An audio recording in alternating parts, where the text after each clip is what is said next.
fundastjóri og aðrir gestir. Ég ætla að kynna fyrir ykkur þann hluta af starfsemi efnagreininga sem snýr að umhverfisvöktun.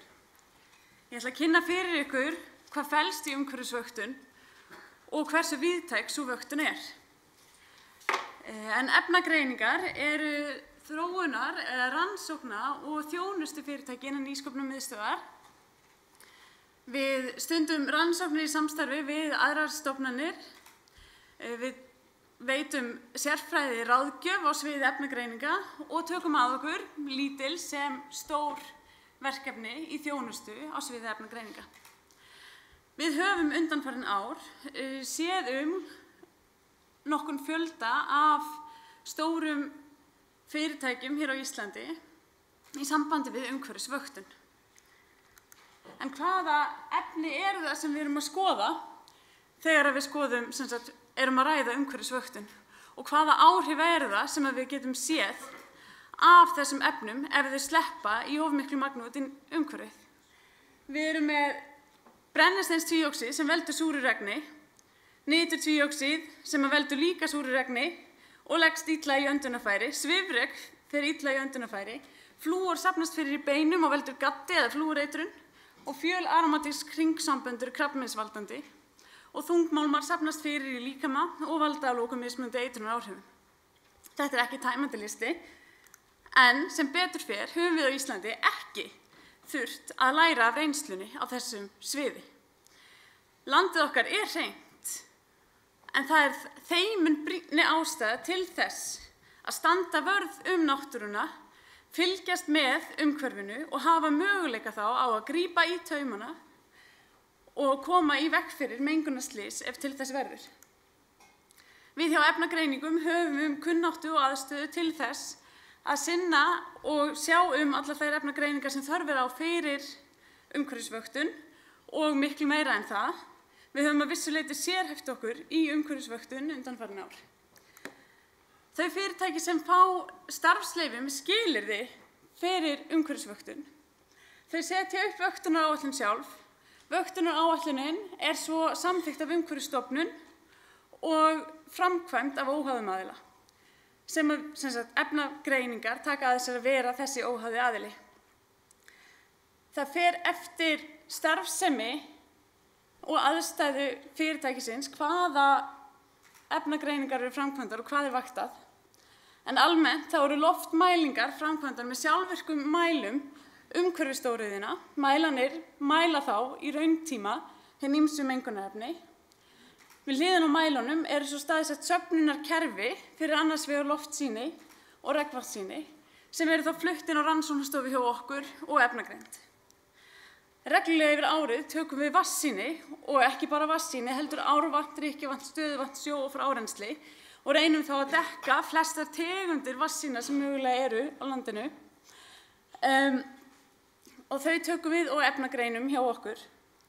Fyrir álverin tökum við svo sýni af kindakjálkum eftir haustslátrun, af kindum sem að búa nálægt álverunum og greinum í þeim flúor.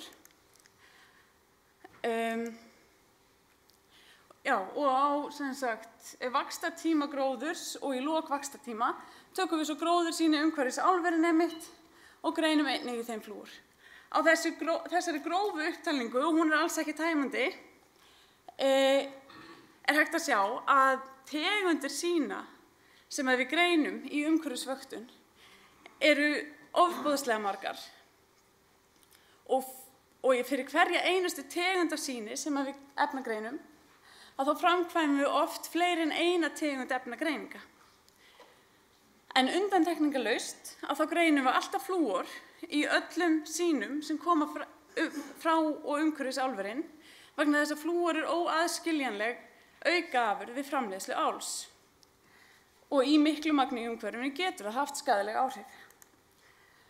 Þetta þýðir að hjá okkur, efnagreiningum, hleypur fjöldi flúormælinga á ári hverju á þúsundum. Maggreining flúors er framkvæmd með flúor sértækri elektróðu. Þessi aðferð er handvirk og fyrir vikið mjög tímafrek. En undanfarna mánuði höfum við unnið að því að setja upp sjálfvirka maggreiningu flúors í lausnum.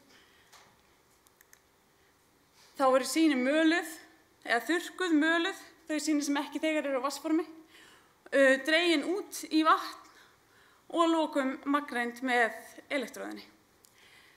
Aðferðin sem við höfum komist að virki bara mjög vel, að hún þannig að við notum spýtigreini eða flow injection analysis til þess að mata elektróðina með sýnum.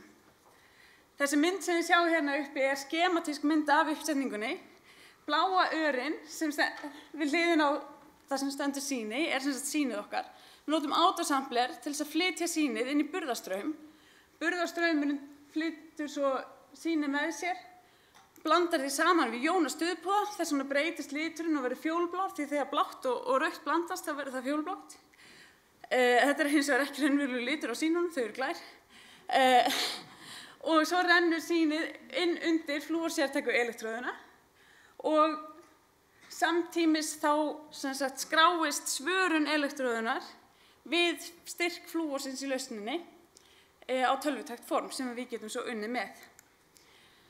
Við höfum séð að greiningamörkin með þessar aðferðir eru sambærileg við handvirku aðferðina sem við höfum notað hingað til. Endurtekningin á mælingu sýna er mjög góð og við höfum getað framkvæmt þetta fyrir langflesta tegundir sýna sem við þurfum að gera.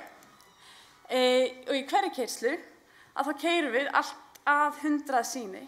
Þetta sparar náttúrulega mikinn tíma. Þetta fjöldi mælinga sem við þurfum að framkvæma, þannig að með þessari aðferð þá sjáum við fram á að geta boðið upp á skilvirkari og hraðvirkari þjónustu á sviði umhverfisvöktunar og flúorefnagreininga og þannig staðið betur vörð náttúru Íslands. Takk fyrir.